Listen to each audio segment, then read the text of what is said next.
Ladies and gentlemen, thank you very much indeed for coming to the Q&A session. I'm going to read from the Moderator's instructive leaflet, so please bear with me if any of this doesn't sound appropriate. Good morning, and welcome to the... Sorry, I'll start again. Good afternoon, and welcome to the 39th CALLERLAB Convention in Nashville, Tennessee. Today is the 2nd of April. That's my wife's birthday. Oh, we must call her in a minute.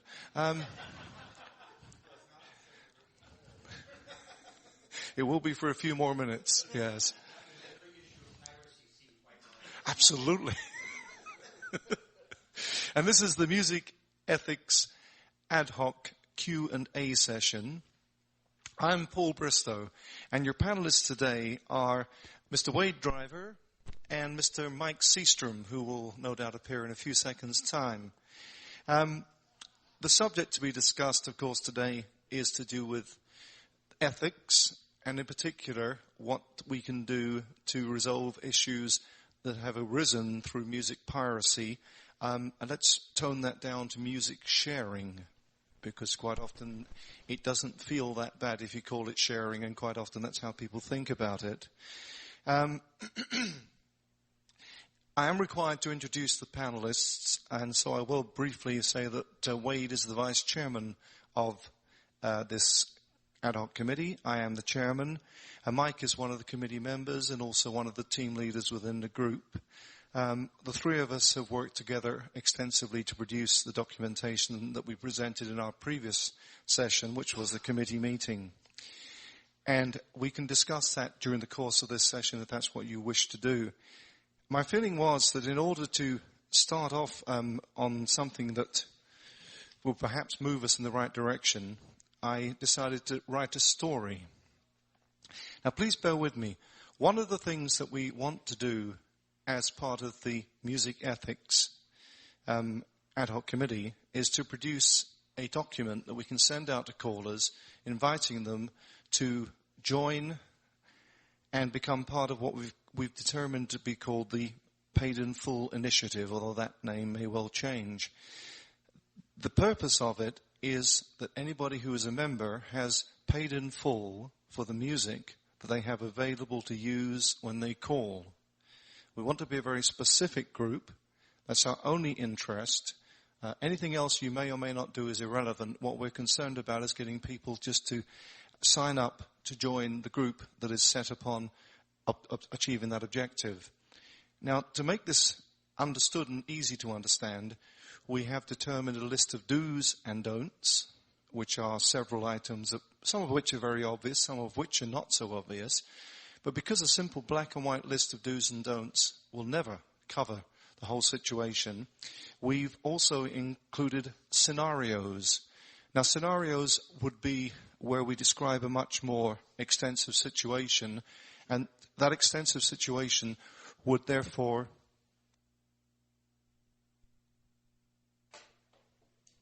work. Brilliant. That extensive situation would therefore cover certain aspects more extensively. That's enough jabbering from me. The first handout that I handed out, I'm going to read it out to you now, and I'm hoping that there's no such person as John Joe C. Doe. It's a play on John Doe and Joe C. It's just a chance name. John Joe C. Doe, a very experienced caller, active for many years, has decided to undertake a project. Initially, his plan was to create digital copies of all of the vinyl recordings that he owns for his own use. John Joe had several thousand records. However, having mastered the skills necessary to be able to create these copies, and after having created digital copies of his own library, he has set himself the task of creating a complete digital library containing digital versions of every tune that has ever been sold for use as a square dance accompaniment. To achieve this, John Joe has contacted all of his friends and asked to borrow their music so he can fill the gaps in his own library. He has not made any form of contact with any music producers, distributors, wholesalers, or retailers. After quite some time, he has now completed this task and has put together a library of 11,324 different pieces of music, which he believes includes every piece of music. Recognizing that many callers might be interested in what he has done, in particular newer callers, possibly on limited financial funds, John Joe has now offered this library to anybody who would like a copy on a free of charge basis. All that you need do is to send 3 16 gigabyte memory sticks or flash drives together with an addressed postage paid envelope, and he will transfer the files to these devices and get them back to you as soon as he can. And the last word is discuss. So this is sort of a university question that we're looking at. So that's really what I'd like to start off with. And I'd encourage any comments. First of all, I think if I ask our moderators to say a few words on this subject and get the ball rolling. And then we do want to include everybody that's here. So go ahead. Meanwhile, back on the... Sorry about that, ladies and gentlemen. Small technical issue. Ladies and gentlemen, Mr. Wade Driver. Hi. Our mic doesn't work. All right. The interesting scenario here. I don't want to spoil the fun, so I'm not going to say whether it's right or wrong. But as Paul prefaced this whole... Does it work now? Test 1 2 1 2 1 2. Test 1 2. Hello, hello. We're there. Oh, was it turned off? No, there's a little trick. You plug the microphone into the equalizer jack, plug it out, and then. Oh, it was dirty. All right, good deal. Okay. Anyway, our whole purpose of this is to educate and make aware of what you may or may not do legally or ethically with regard to copying and sharing music. I'm hoping, against hope, that the judgment on John Joe Cito, I'm hoping it's very obvious to you. We'll see. But bear in mind, our whole thing is prefaced on you must own your music. And that's where we're going from today. I think that Bill Hyman put it very interesting, and just backtracking a bit, a lot of this started in 2009 when we were starting to look at this issue really seriously, and it's been looked at much more earlier than that. But finally, there was an article that came across that kind of hit home with a lot of us. Many of us have been in the process of transferring our music from vinyl to digital, and in that process of transferring, there's that amount of time that it takes to record and transfer every little piece of music. And so we've been caught in a kind of a unique time, and I can't remember a time like this in my calling history. And that goes back into the early 60s. And I think that the thing that hit me the most is whether or not you buy vinyl, CDs, MP3, you are effectively buying a single user license to be used by you for your calling program. And that's really succinctly put in my book. So I think that says it all here. It says that we don't share it with somebody else to use or copy, and that it gives us, as long as we retain that copy that we originally purchased, and the information therein that involves the purchase, that we are covered. And that's what we need if you're going to use that piece of music in your program. All right. You should be able to talk. Okay. Fingers crossed it's all working. In case anybody did not realize, the article to which Mike was referring was the second handout that we sent out. That's the item. Bill originally gave this speech in 2009, Kansas City, and we were formed as a consequence of the discussions that occurred during that event and this speech in particular.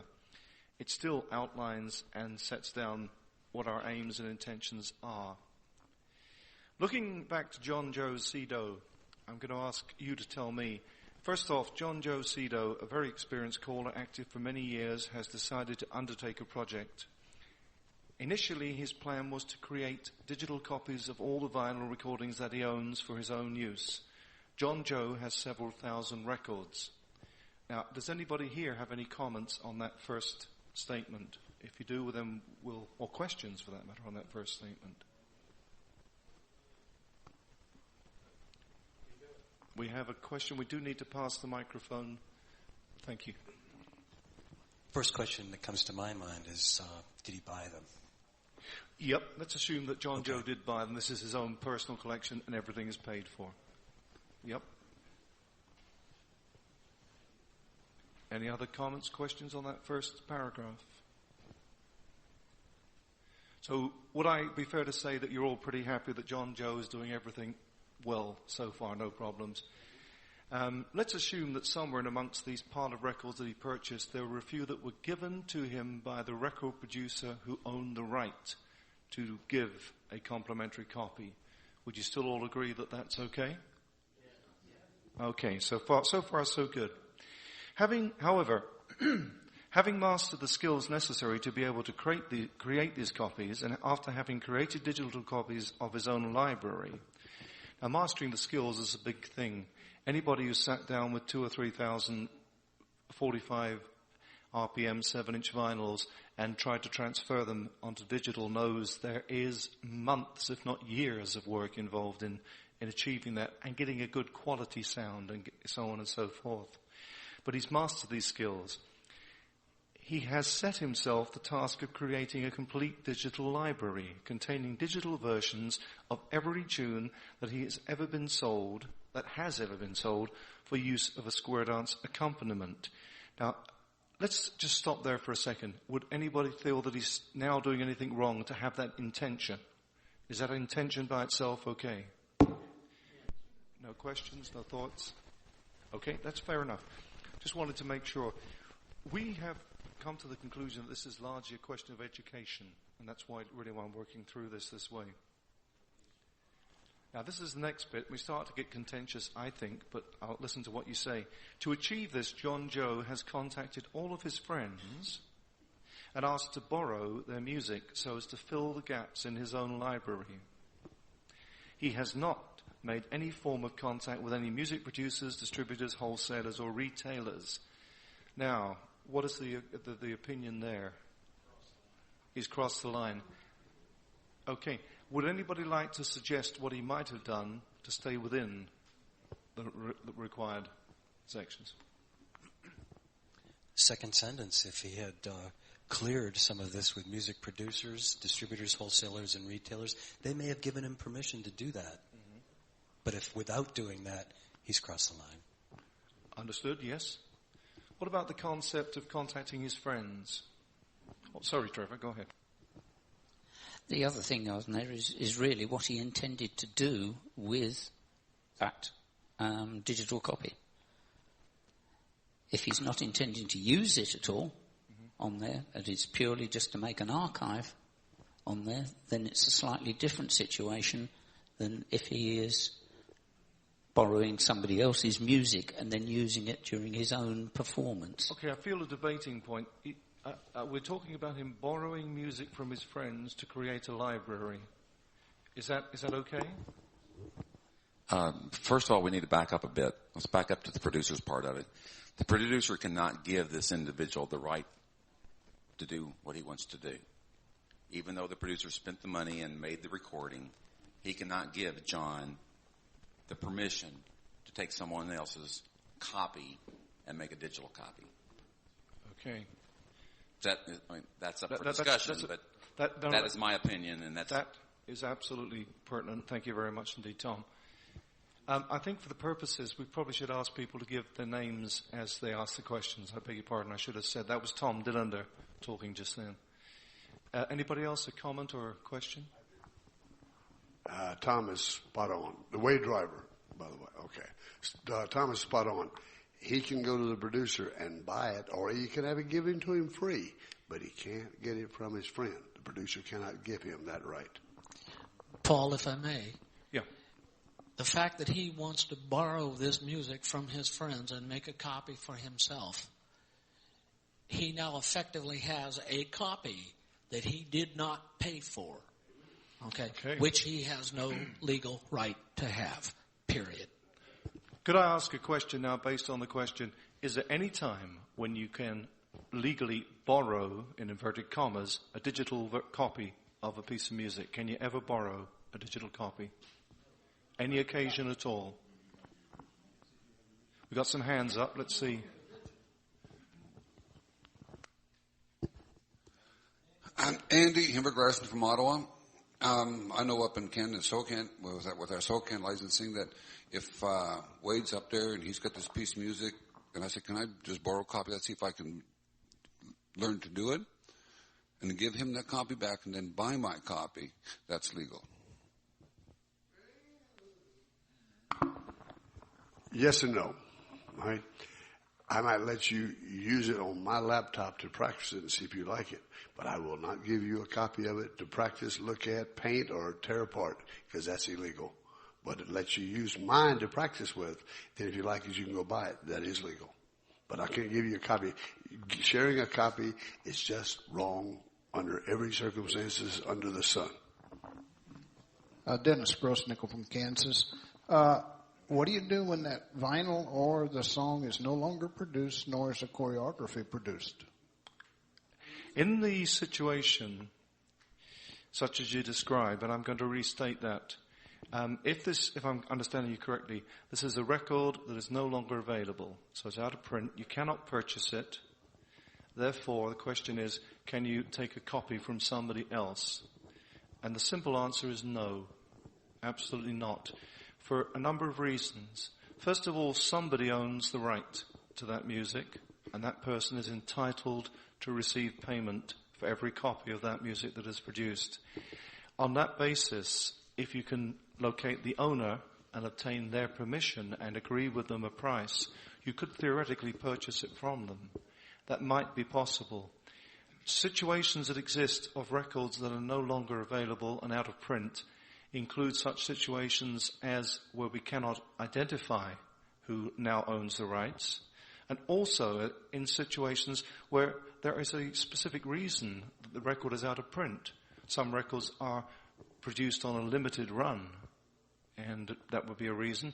Commercial records are quite often owned by 4 or 5 different people, and if one of those people who gets, kicked out of the band or whatever, decides to take their rights away, that piece of music can no longer be sold commercially. So all of these issues come into it. So I'm very, very sorry, but if you can't get hold of it through a proper retail outlet, and you can't identify contact to the producer or the owner of the music and get the music from that source, then you cannot make a copy of it. And that I understand to be a legal precedent that it's established throughout the world. If I can add one thing to that, and I'm going to give you an example. First of all, let me say this, that callers are an incredibly spoiled group. We don't handle the word no real well. And we don't handle somebody saying, you just can't do that. All right? It's just not in our makeup, and we're going to have to learn that it's going to fit in our makeup because we're dealing with the law. And if you go to every extent that you possibly can go and you cannot find the owner or you cannot find a way to buy it, then just get rid of it. Deal with it, all right? Now, there's a group called Jacaranda from Brazil that I own the piece of music. I bought it last year. You can't buy it anymore. Went to Amazon, it says, that's it, it's done. So, and I'm not going to give you a copy of it. It's against the law. So, I don't know any one piece of music in the entire world that I could not live the rest of my life without. And the callers are just going to have to learn to hear the word no and say, no, I can't do that. If you can't find the owner and you can't buy it, then you got to do without it. That's just the way it is. Back to the same situation where I heard you say that the producer needs to get their money for, and when a producer or distributor, let's say producer, sells a piece of music, a vinyl, let's say, to a caller, then that caller has a single-use license, and that caller turns it into a MP3. Now, let's say that caller dies or retires. The question would be, can that caller, since he has purchased the single-use license, can that person give that license to somebody else? Okay, I'm going to open that to the people that are here. Can you Could anybody like to suggest the answer to that question? Gentleman at the back. Okay, well, I'm not exactly Daniel Robinson, Kansas City. Not exactly sure, but it kind of comes to the same point as if somebody dies, can the survivors give his records to somebody else? It'd be the same basic thing, except that it would still be as a one-time thing to a one person. I don't know. I mean, I don't know the legal answer to it. To me, it kind of sounds like it's the same thing, but I can't say, what the legal implications would be. Bill Hyman. It's actually stunningly simple. And here's how simple it is. You're basically right. And if the heirs, if I can use that word, as the possessors of the vinyl record collection and the digital record collection give or sell a single title to another individual, give or sell, either way, it's their pleasure, but then it has to be all copies of that. In other words, they can't give away the vinyl and give away the digital, or sell the digital and sell the vinyl separately. They are a single license. They exist together. And they could give them a copy of the digital, they could give them the original digital and erase it, hand them the vinyl piece with it and say, you now have the only one which my late partner possessed. You are the sole possessor of that, and that is now your song. If I can just make another point that is not necessarily on this point, I'd like to talk in more general terms. Something like 5 years ago, I had the pleasure of serving on a panel with John Kaltenthal, who was another panelist, and I forget who was the moderator, and it was called Ethics and Etiquette. It might have even been Jerry Junk on that one. And I used the analogy of a gas station and a convenience store. And I asked for a survey. How many people in this room recently drove into a fill first, pay later gas station, filled up their tank with gas, and then scooted off down the street without paying it? Show of hands. And obviously my hand was the only one up because I was demonstrating how you might do it. Pretty clear answer. How many of you went into that same convenience store and stuffed 6 packs of chewing gum and popcorn, whatever else, candy in your pocket, and quickly ran out without having paid for it? Obviously, nobody raised their hand. I know those were all honest people in that room. That example of a physical retail store is crystal clear and intellectually completely understandable to the simplest person living here. Okay? You don't have to be a mathematical genius to figure it out. It's not your property. Don't take it. If you will now just take that with music and view the pieces of music as sticks of chewing gum in the same store. They're little thin slices, whether they're brand packs or collections of it. If it's on the shelf in the store and it belongs to somebody, let's take the analogy of the square dance producer. Wade has created a song, Dipsy Doodle Dandy. He has paid X percent or X cents per copy that he has prepared for licensing for that, for the rightful owners of that. Only one of those can go to one person for those fees that are paid. He will then be compensated for having hired the band, production costs, distribution, and the rightful owner of the song will get their money. Any other variation on a theme is wrong and illegal. It's almost as simple as that. And I know it's a simplistic statement, but anybody in this room or in this industry ought to be able to figure that out, what's really right. And what's really right is, does it make sense? And if it doesn't pass the smell test, it's not right. We all know that, and in our hearts we know what's right too. Thank you. Thank you very much, Bill. Can I just surmise on the first part of Bill's response there that a single user license could be passed to somebody else if the person in the first part had passed away. It could be passed on to another caller, providing all the copies that existed of that particular tune were thereby passed over. So you can transfer ownership of music, but it must be 100%. Let me just roll back a bit and tell you the one thing you cannot do is to take your vinyl collection, transfer it to digital, and then sell the vinyls. And I have heard of people who do that. without realizing they were doing anything bad, thinking they were helping newer callers, younger callers. I'll just put these out and sell them at a few pennies a time and just give them a chance to catch up, not realizing. So just thoughts to think on. If I can move on to... Yep, sorry, wait. One third thing. And I just want to re-emphasize what Bill just said. It's just not rocket science. There's no gray. There's no gray, and we all know there's no gray. Either stealing or you're not stealing. And everybody wants to come up with their special scenario. What if I do this? You either own it or you don't own it. And there's no in between. There's no small amount. If I go into your house and you've got a Monet on the wall, I might not want to steal it, but you might have a little salt shaker I can take it. No. Theft's theft. Whether you're stealing a piece of gum or an automobile. Theft's theft. All right? Paul, Ron Wolcock out of Washington. This is a variation of what you were talking about. It's not a borrowing situation, but let's assume that we have two people that both own a vinyl copy of a record. Okay?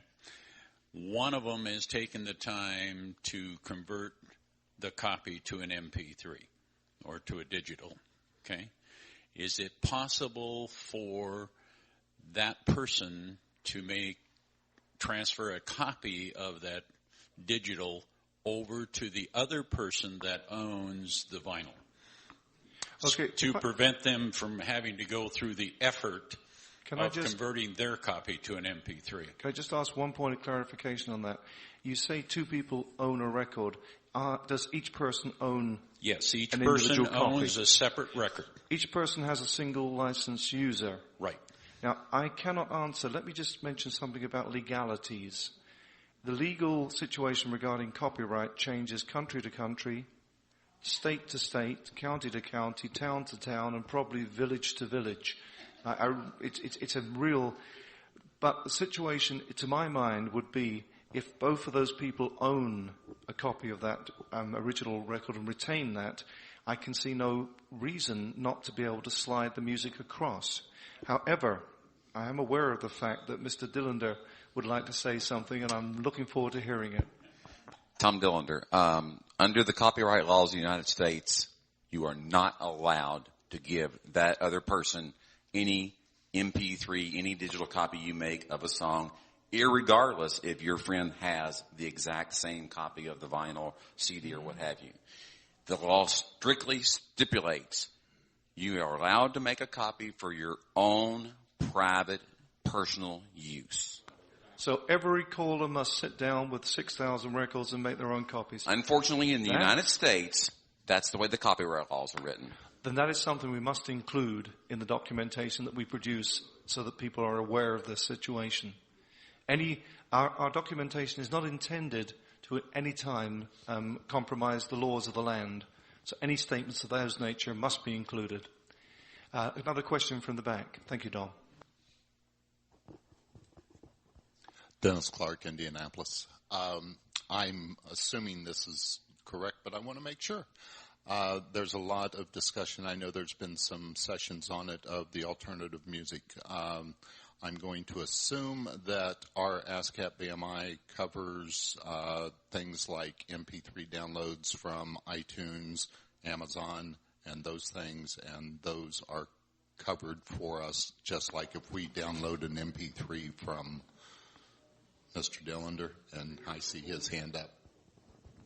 I believe that Tom has an answer for that one too, so I'll ask him to.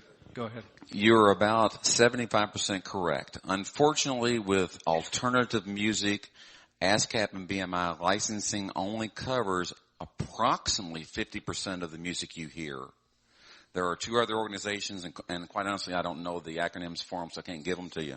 CSAC's one of them, but there's another one, and there's a new one even. Okay? And there are some publishers that will refuse to give their music to any of these affiliations. A good example is Jimmy Buffett has his own personal attorney that handles every piece of music. And as much as you want to, you can't go to Harry Fox or and get licensing. And so BMI and ASCAP kind of shun away from some of that. But for the most part, you're okay.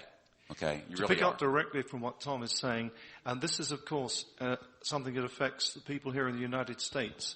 Outside of the United States, you don't need a BMI and ASCAP license, but you do need another type of license depending where you live. Every region has licensing. This is individual licensing laws. Some are more stringent, some are more relaxed. It's going to be difficult to answer all of these things in an absolute basis, but we must always make reference to the legal situation so that people can be aware of what is going on. There are several producers of music, writers.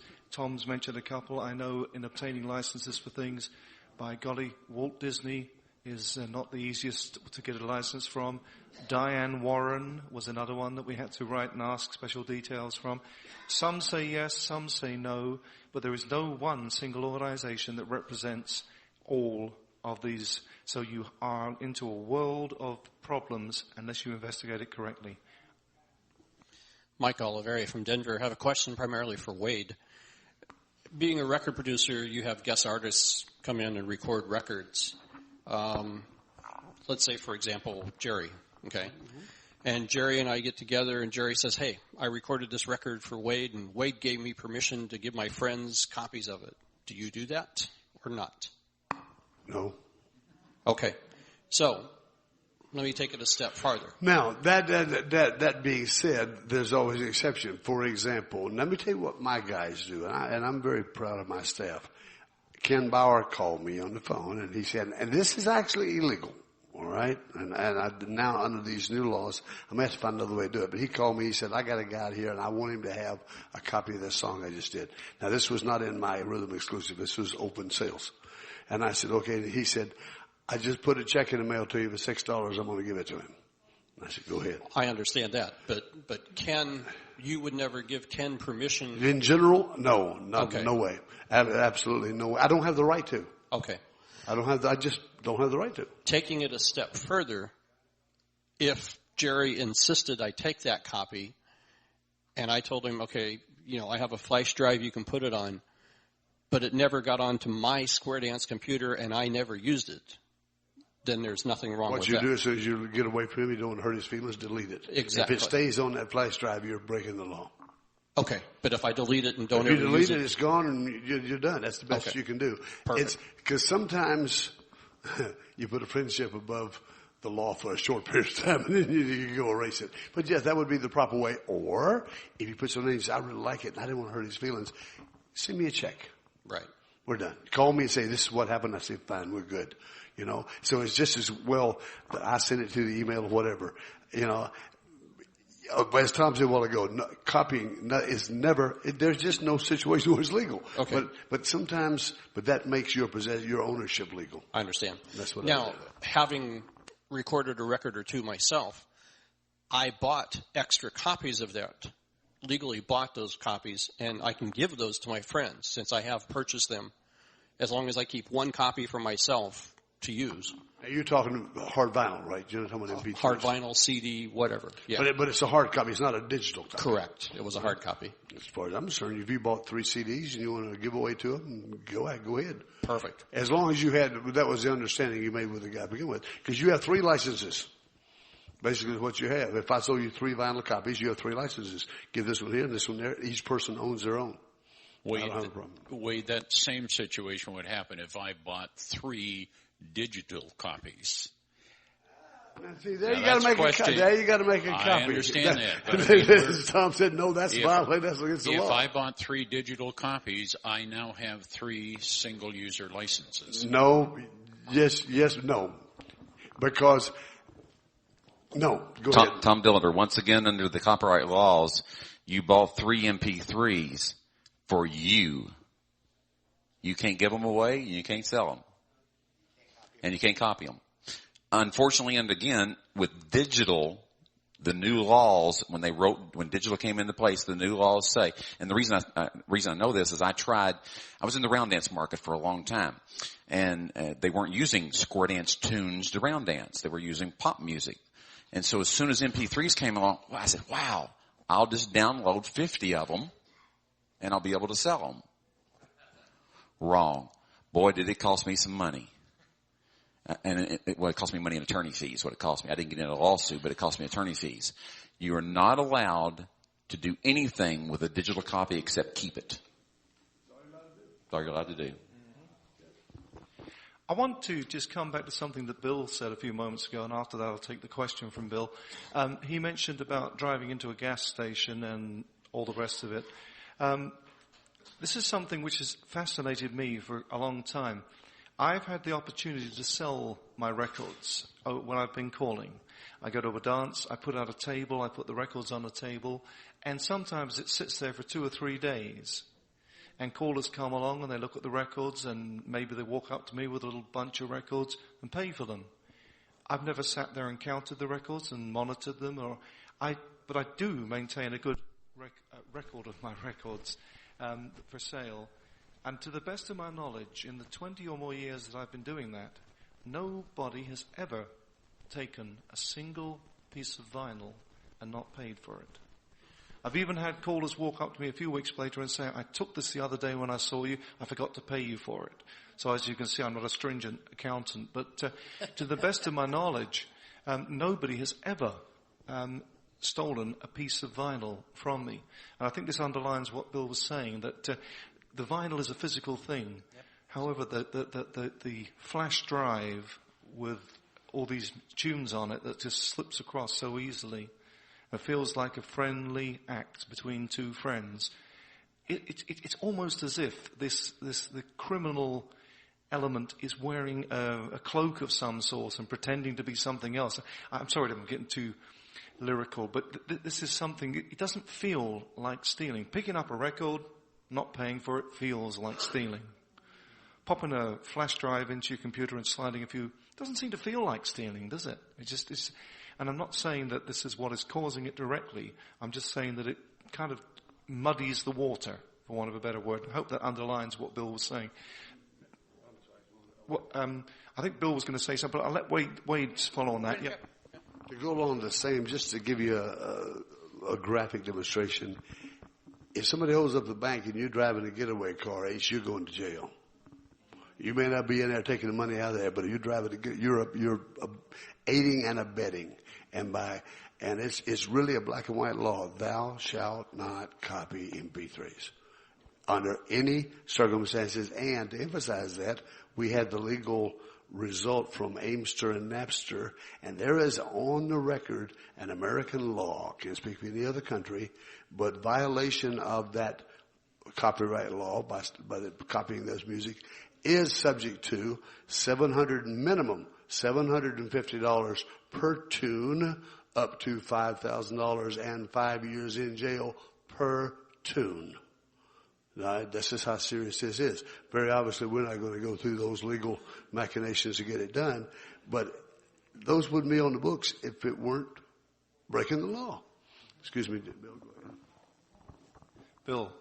2 comments. One, this is said a little bit tongue-in-cheek, just to sort of try and make the point and to distinguish. Paul correctly cited, if it's a physical copy, it feels different than a digital copy. So that means that for those of you who get direct deposit paychecks, or those of you who are on retirement funds such as Medicare and Social Security, or who get retirement plans from the U.S. military or corporate things, you wouldn't mind, would you, if I just put a thumb drive in your computer and I just took 0.25% of all your incoming payments that would automatically transfer them to my account. I mean, it's digital. You know, it's not like I'm stealing it. I'm being facetious and trying to be a little bit funny about it. But it's honestly no different.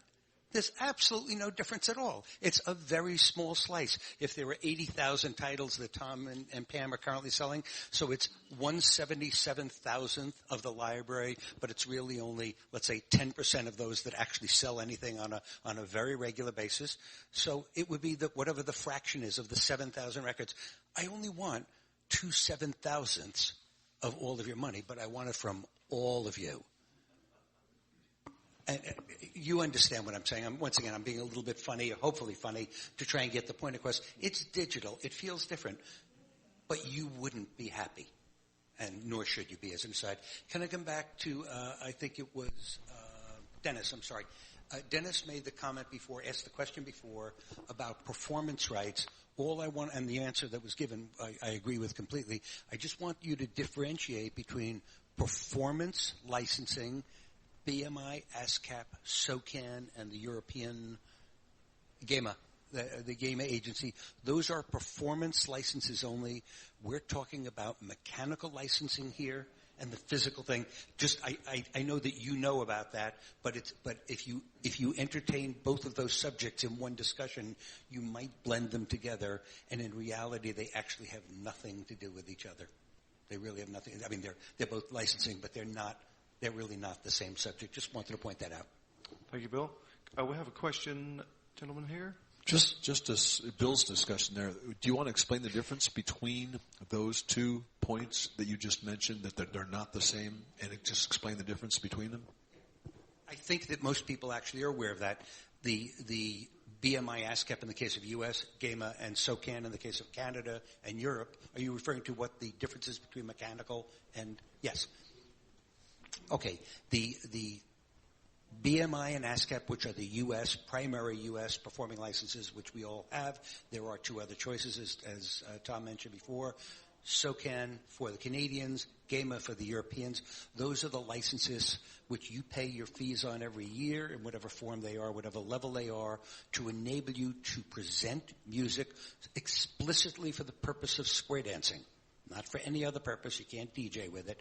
It's specifically for square dancing, and the way it is structured now in the case of CALLERLAB and RoundaLab, those licenses are negotiated by those 2 organizations with those agencies, and there is I'll call it a package discounted arrangement, and it's a very simplified arrangement. In the case of mechanical licensing, the producers or creators of copies of titles of songs must secure the rights to produce, to use that song for production. That's not the physical production. That's the intellectual property represented by that song from the property owner. That is very often, as Tom has mentioned, the Harry Fox Agency, with numerous exceptions where individual producers have other people or other attorneys, or they handle it themselves. That must be licensed for each and every unit that is produced for sale. Sometimes it's paid on a per-use basis. Sometimes it's a block of 50 or 100 or 400, whatever licenses, and there are a number of other arrangements depending on the quantities. But each producer, square dance producer, let's talk specifically, is responsible for doing that. Historically, we know that some producers did not do that. But I can speak, Tom would not say this, but I will say it on his behalf. No music is handled by Tom. Where he is making the copies and everything, that does not have a license, because Tom won't light the fire in the vinyl press or run the CD duplicator unless he has that license in hand. Thank you, Bill. I think there was a question for the gentleman behind there. George Edwards from Michigan. What evidence of proof that we own the license are the individual records that we need to keep on our personal records? I'm going to talk now a little bit about what we're proposing in the Paid in Full initiative to answer that question. The reason I'm going to do that is because we're conscious of the fact that over the years, callers will have amassed a vast number of records and retain very few receipts and very little proof of information. Now, keeping in mind that Paid in Full will be an organization of like-minded individuals who simply want to be seen to be doing the right thing, we will not do anything to compromise the legal situation, but what we would ask anybody joining to take the time to check and make sure that every piece of music they have available to use has been paid for. Go through a laptop computer, if that's your medium, and check to make sure that you have actually paid for items. You'll discover things on there that a friend may have given you. And if a friend has given you a piece of music, a piece of commercial music, the very, very good chance is that you might be able to go ahead and purchase a copy that you technically own through Amazon. For example, Wade Driver picked up on what he called the 99-cent solution.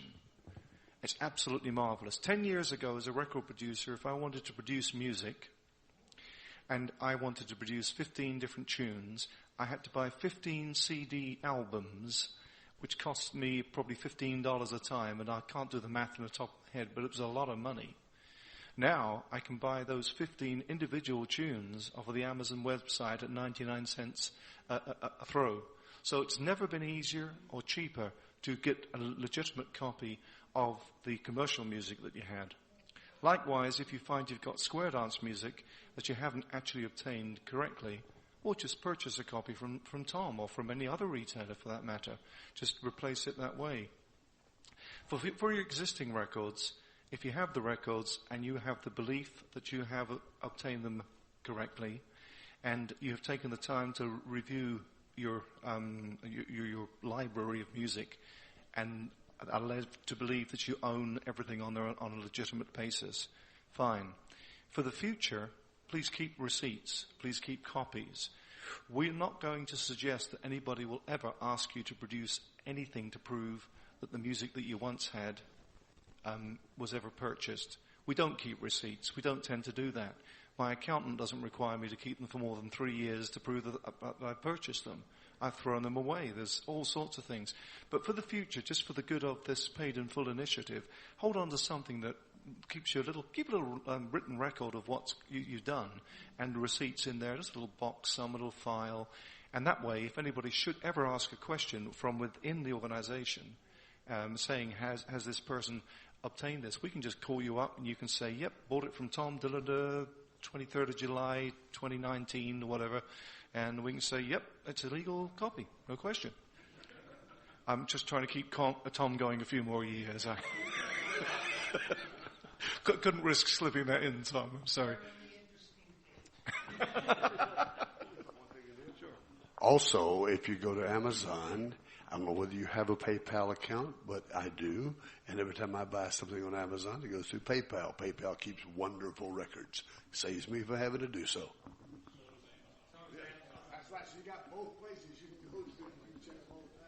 I see two hands. I wasn't sure which came first. Sorry. Okay.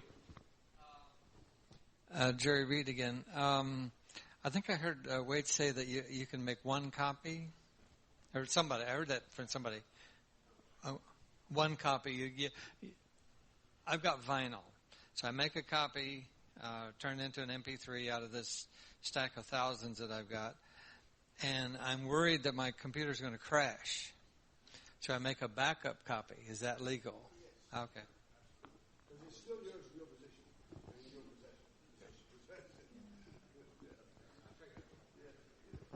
It's Andy again. I just got one quick question here. Reference. I buy my music through Tom and whatnot as a download MP3. I get that song and I said, "Oh God, I made a mistake on that one." Could I take that one I bought and give it to a friend? I just wasted. What format have you purchased this in? MP3. Download MP3. I would say no.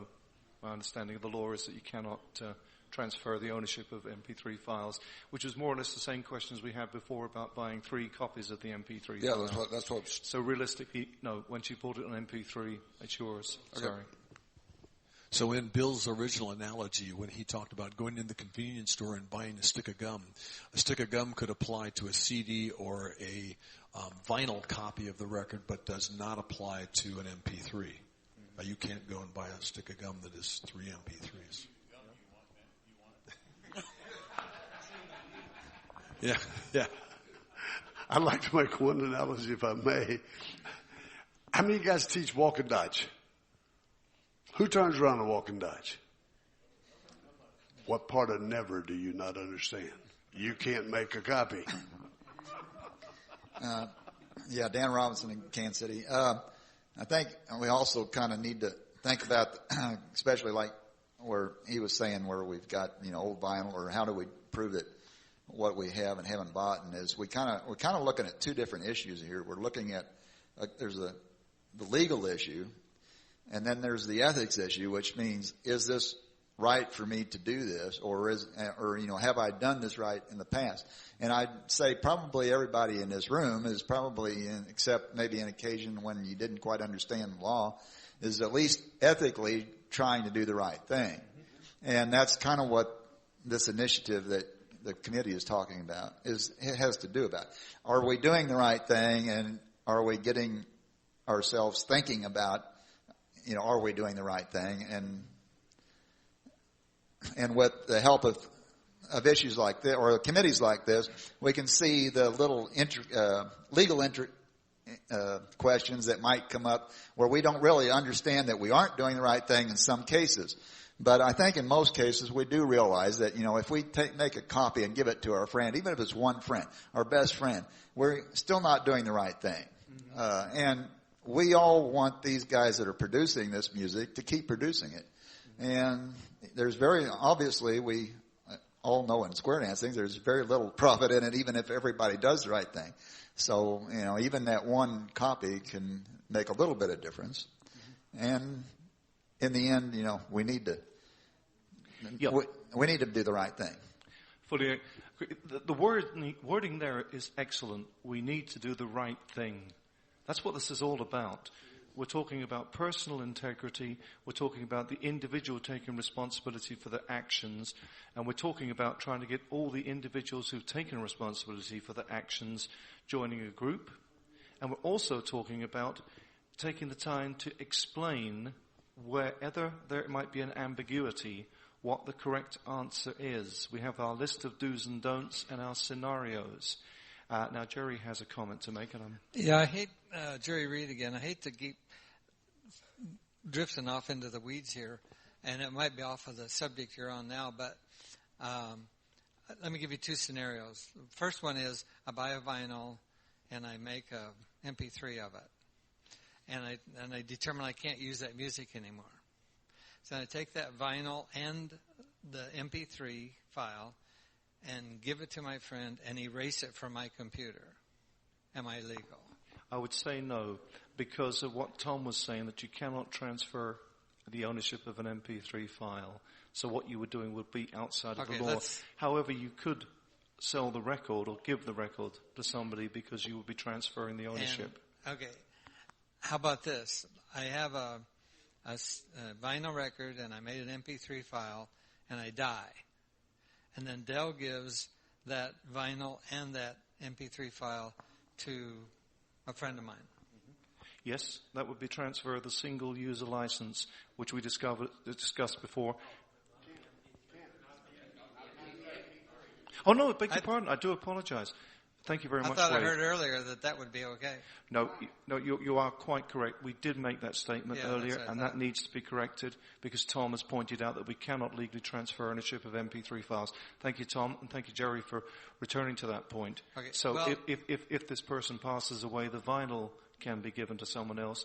MP3s, in fact, I suppose now don't belong to anybody. They've got to be erased. Yeah.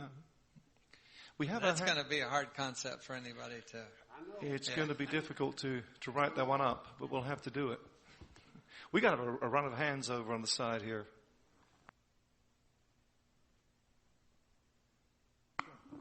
I know I keep getting back to this, and understand we didn't make the law. These are music copyright laws. But if you want to go by it, again, what part of never, don't you understand? It's literally... When you buy an MP3, you are the only person on this planet that has a license for that under any and all circumstances. Is that the way it's written? Ron Wilcock, and I think that's where the rub is going to come in, is the fact that I don't agree with that. If I put out my money to buy a product, that product, I don't care whether it's a physical product or an intellectual product on the thing, I have some rights to that product, okay?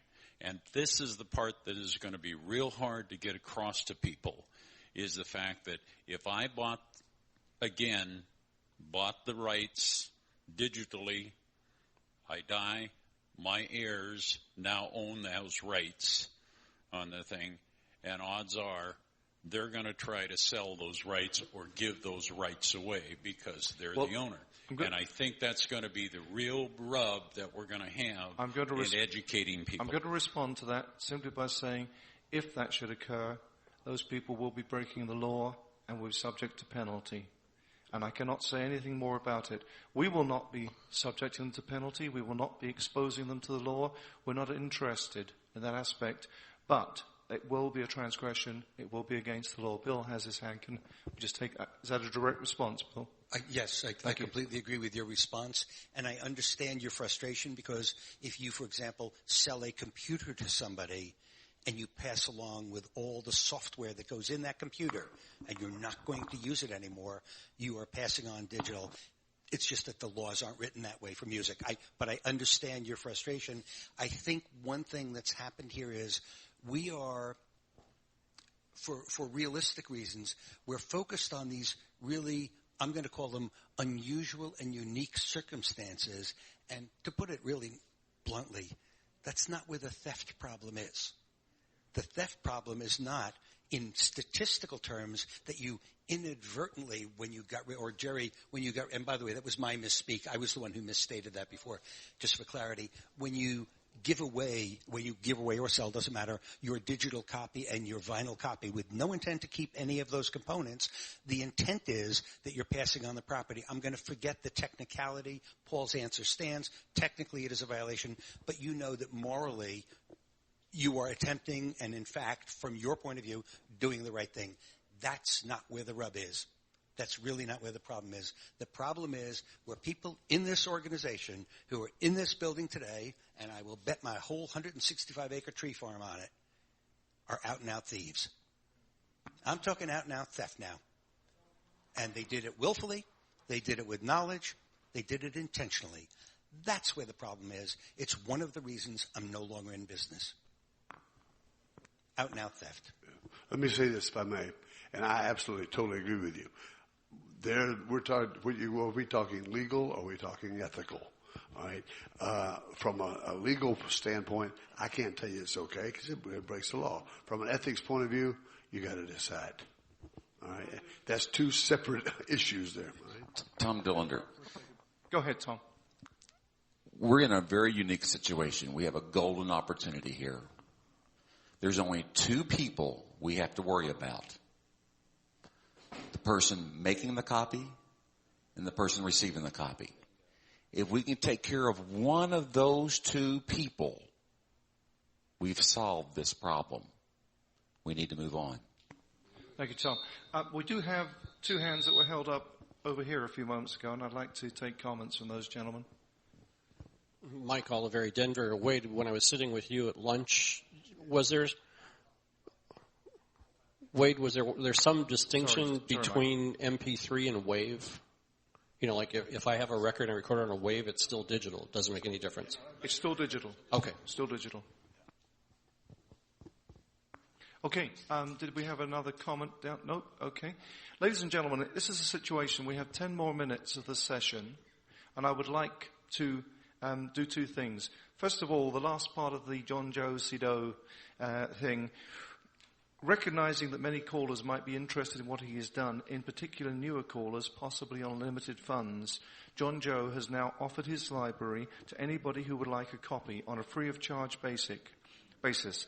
All you would need to do is to send 3 16-gigabyte memory sticks, flash drives, together with an addressed postage-paid envelope, and he will transfer the files to these devices and get them back to you as soon as he can. Now, I don't propose that we discuss this because I think we've covered the fact this is totally wrong.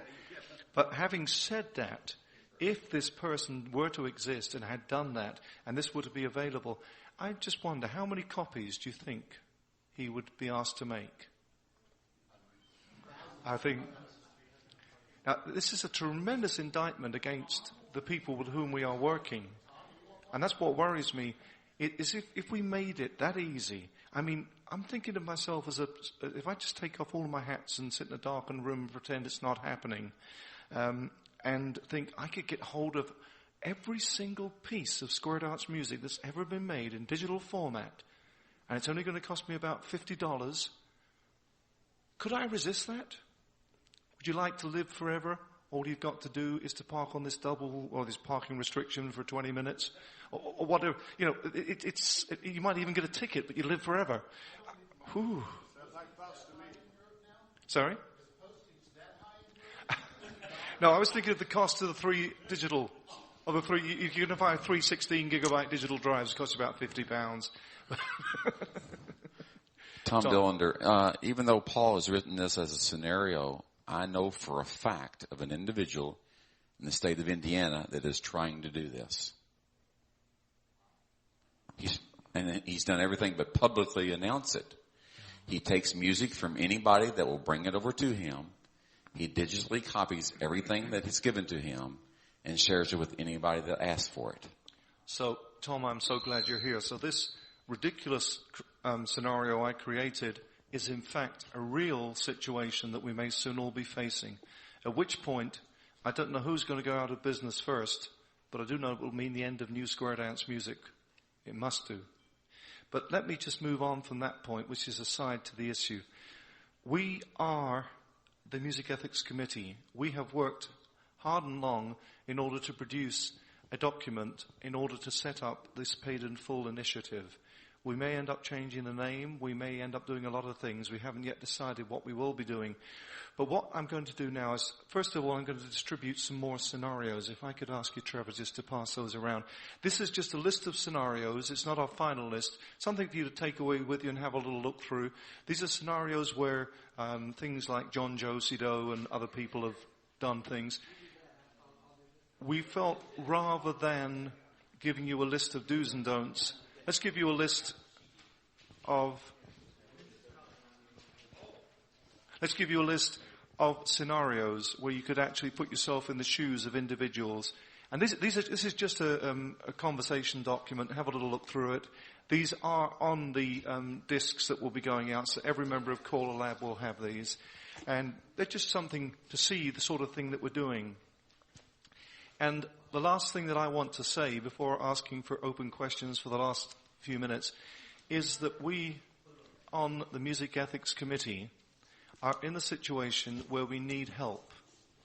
I'm going to qualify help. We need people who are well versed in the tasks of completing and finishing a project. We have produced a lot of information. We want to get it into the best possible format to get to our membership. Now, this is a recorded session, so this request is going out to the people here and to all the people who hear this recording. If you feel you can help us, we will be very happy to listen to any discussion. We'll be very happy to debate and continue to discuss any of the items that we've covered so far. But what we want to do is to produce this into a small document that we can hand out to applicants who wish to join, that will be easily understood, will have the full effect, and the most important thing of all is we must get it right first time. Ladies and gentlemen, if we're going to try and raise the bar of ethics and morals with regards to music, then we must do it the right way first time. We must make it so attractive, so beautiful that everybody wants to have that. I think we came up with halo of pride. Halo of pride. It's just an ideology, but the idea of being to be able to turn around and say, "I'm a paid in full professional caller guild member," or whatever the title may be. We want to get people to want to be a part of us. A few years ago, CALLERLAB introduced BMI and ASCAP licensing as part of its project. These days, many of the contracts you see ask if you do have your BMI and ASCAP license. I would love to see it also ask, do you have your paid in full license as well? Whether that will ever happen or not, I don't know, but we're looking for people who can help us to complete and finish this project. Now, I'm hoping that we will carry on with that. Are there any more questions? We have 4 minutes remaining.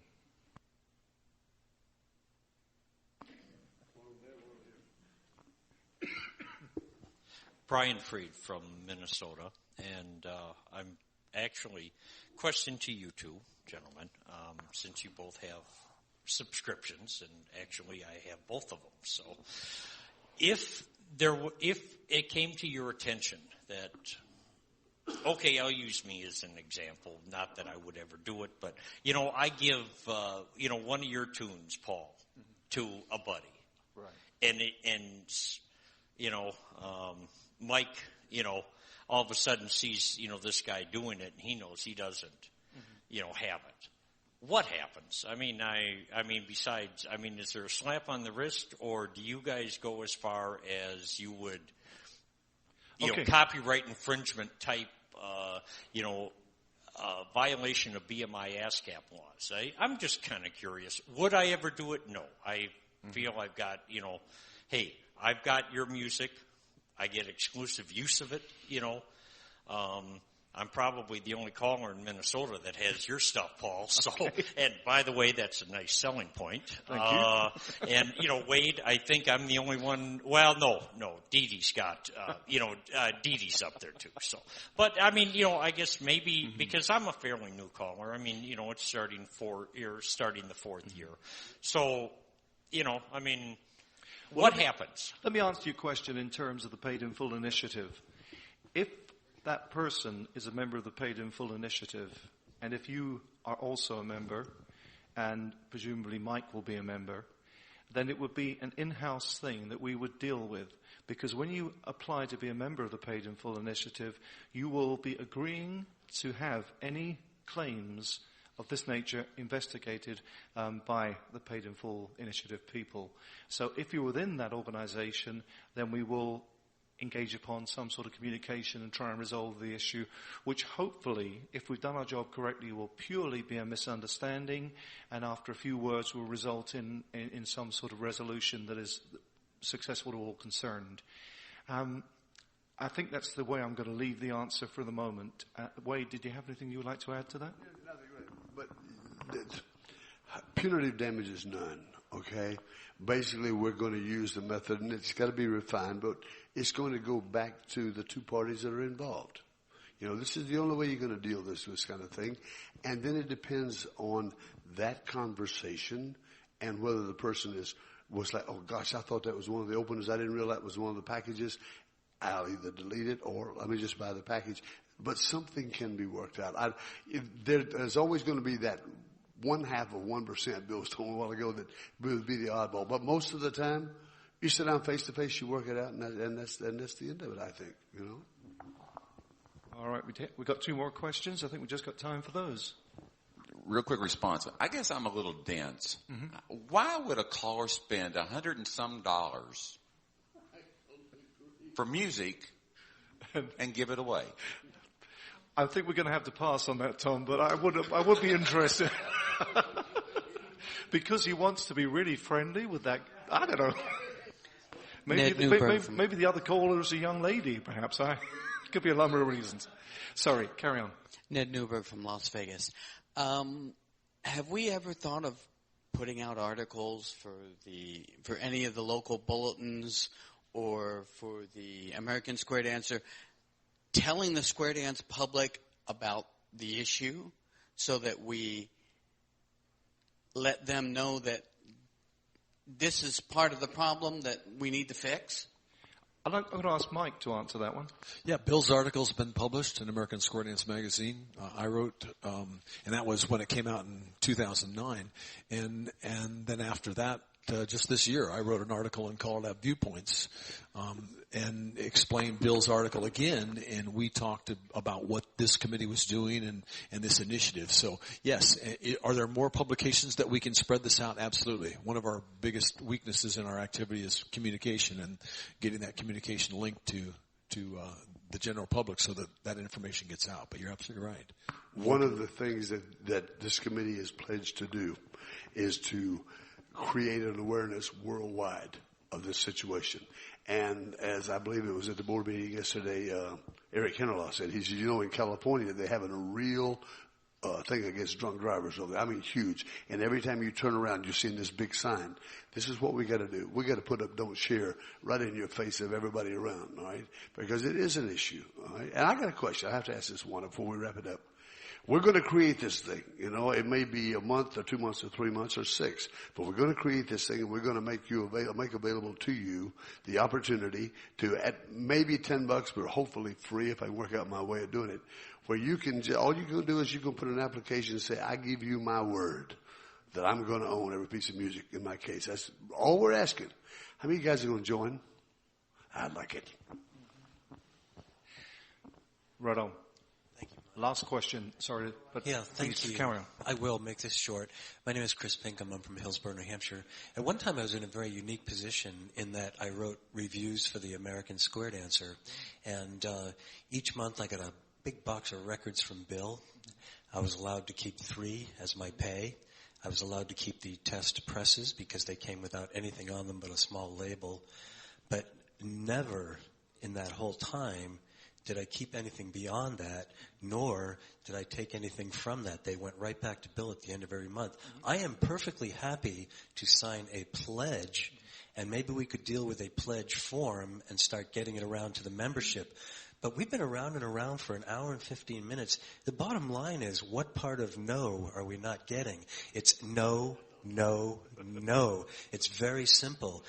I'm a writer. I contribute to magazines, and that's my property, but I turn it over to a magazine, but they still allow me to do what I would like to do with this. That belongs to me. I would be insulted if somebody took those PDF files and started spreading them around the country. Those are mine. They're temporarily loaned to my magazine, but I'm very conscious about how I deal with intellectual property because I create that on my own on a different basis. I will happily sign a pledge showing that I am willing to walk that line and make sure that I don't take it. I don't take it anyway, but I'm perfectly happy to put my name on a document that says I will not. And if we can get that out to the membership and make sure that they sign it too, there's always a little guilt factor there that says, well, geez, I did it once, but now that I've signed this thing, I can't do that again. I just want to say no means no, and what part of no don't we understand? No is no is no is no. To pick up directly on what you said, yes, we're raising the bar. We're raising the moral standard. We're raising the ethical bar. We are doing this by sending out paperwork which will tell people what is right and what is wrong to clarify any ambiguity. And if there are people out there who are set upon stealing music, our hope is that we can embarrass them into stopping and perhaps even, I don't know, but my hope is once they stick out like the proverbial sore thumb, perhaps that we're going to have a situation where we actually downsize this to the point where it becomes irrelevant. It's a dream, and I mustn't say I have a dream because somebody else did that a long time ago. But basically, it is a dream that we can actually get rid of these people by being better. Nothing like yeah. I'd be curious most of you guys, I'm sorry, Doug. Go ahead. Thanks, Doug Davis, Washington. I'd be curious to know how many of us have already gone through that process. I know Wade has, Mike has, I have, of checking all of our music to make sure that it is legal copies. Very good. Very good. Do you remember? Oh, no, some of you aren't old enough, but I grew up in my high school days was in the 50s. And in the 50s, the good guys, the popular guys, we didn't smoke, we didn't drink, we didn't curse, we played with the rules. Unfortunately, we have created a situation over the last 30, 40 years. The cool guys are the ones that break the rules. We want to reverse that trend. I want to make a comment, not a question. Last one then, Tom. Thank you. On behalf of Bill and myself, and I'm going to speak for Bill, we're not the know-it-alls. When we give you this kind of information, when you ask the questions, whether it's black and white, gray, and what have you, we're not. However, we have spent a lot of money and a lot of time to research these things. I know Bill has, I know I have. So when we give you this information, it's factual. So you can throw 1,000 questions at us and try to get to that gray area, and you're not going to get to that gray area. We've already been there. It's black or white. It's no, no, no. Okay. Thank you very much indeed, Tom. Ladies and gentlemen, I would like, first of all, to thank, as the moderator, my name is Paul Bristow, but most of you probably figured that out by now. I don't think I mentioned it at the beginning. I'd like to thank the panelists on this occasion, the gentleman who's been cartwheeling around between you and passing the microphone out, Mr. Mike Seastrom.